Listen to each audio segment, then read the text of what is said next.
تمام دیکھنے اور سننے والوں کو السلام علیکم۔ ایک بادشاہ ہوتا تھا جو ملکی نظام چلاتا تھا، اور ایک نبی ہوتا تھا جو نظام شریعت اور دینی امور کی ہدایت اور رہنمائی کیا کرتا تھا۔ اور یوں دستور چلا آتا تھا کہ بادشاہی یہود ابن یعقوب علیہ السلام کے خاندان میں رہتی تھی، اور نبوت لادی بن یعقوب علیہ السلام کے خاندان کا امتیاز تھا۔ حضرت شمیعون علیہ السلام جب نبوت سے سرفراز کیے گئے تو ان کے زمانے میں کوئی بادشاہ نہیں تھا، تو بنی اسرائیل نے آپ سے درخواست کی کہ آپ کسی کو ہمارا بادشاہ بنا دیجئے، تو آپ نے حکم خداوندی کے مطابق طالوت کو بادشاہ بنا دیا، جو بنی اسرائیل میں سب سے زیادہ طاقتور اور سب سے بڑا عالم تھا، لیکن بہت ہی غریب اور مفلس تھا۔ چمڑا پکا کر بکریوں کی چرواہی کر کے زندگی بسر کرتا تھا۔ اس پر بنی اسرائیل کو اعتراض ہوا کہ طالوت شاہی خاندان سے نہیں ہے، لہٰذا یہ کیوں کر اور کیسے ہمارا بادشاہ ہو سکتا ہے؟ اس سے زیادہ تو بادشاہت کے حقدار ہم لوگ ہیں، کیونکہ ہم لوگ شاہی خاندان سے ہیں۔ پھر طالوت کے پاس کچھ زیادہ مال بھی نہیں ہے، ایک غریب و مفلس انسان بھلا تخت شاہی کے لائق کیوں کر ہو سکتا ہے؟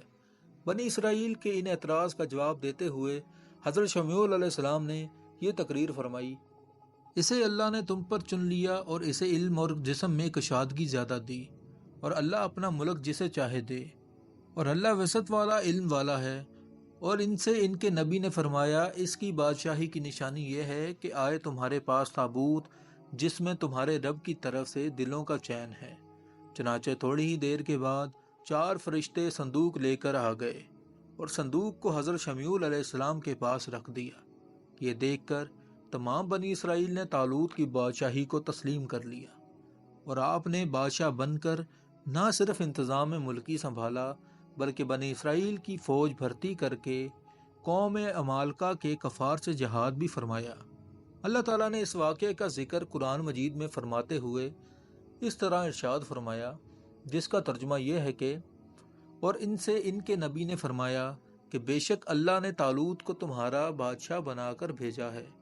بولے: اسے ہم پر بادشاہی کیوں کر ہوگی، اور ہم اس سے زیادہ سلطنت کے مستحق ہیں، اور اسے مال میں بھی وسعت نہیں دی گئی۔ فرمایا: اسے اللہ نے تم پر چن لیا اور اسے علم اور جسم میں کشادگی زیادہ دی، اور اللہ اپنا ملک جسے چاہے دے، اور اللہ وسعت والا علم والا ہے۔ اور ان سے ان کے نبی نے فرمایا: اس کی بادشاہی کی نشانی یہ ہے کہ آئے تمہارے پاس تابوت جس میں تمہارے رب کی طرف سے دلوں کا چین ہے، اور کچھ بچی ہوئی چیزیں ہیں، معزز موسیٰ اور معزز ہارون کے ترکے کی اٹھاتے لائیں گے۔ اسے فرشتے: بے شک اس میں بڑی نشانی ہے تمہارے لیے اگر ایمان رکھتے ہو۔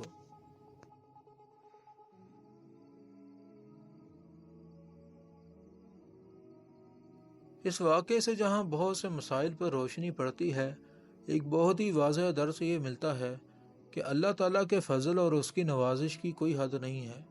وہ چاہے تو چھوٹے سے چھوٹے آدمی کو منٹوں بلکہ سیکنڈوں میں بڑے سے بڑا آدمی بنا دے۔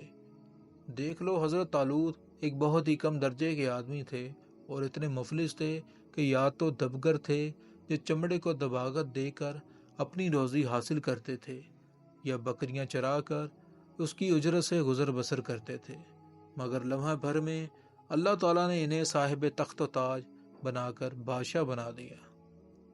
اس واقعے سے اور قرآن مجید کی عبارت سے معلوم ہوا کہ جسمانی توانائی اور علم کی وسعت بادشاہی کے لیے مالداری سے زیادہ ضروری ہے، کیونکہ بغیر جسمانی طاقت اور علم کے نظام ملکی کو چلانا اور سلطنت کا انتظام کرنا تقریباً محال اور ناممکن ہے۔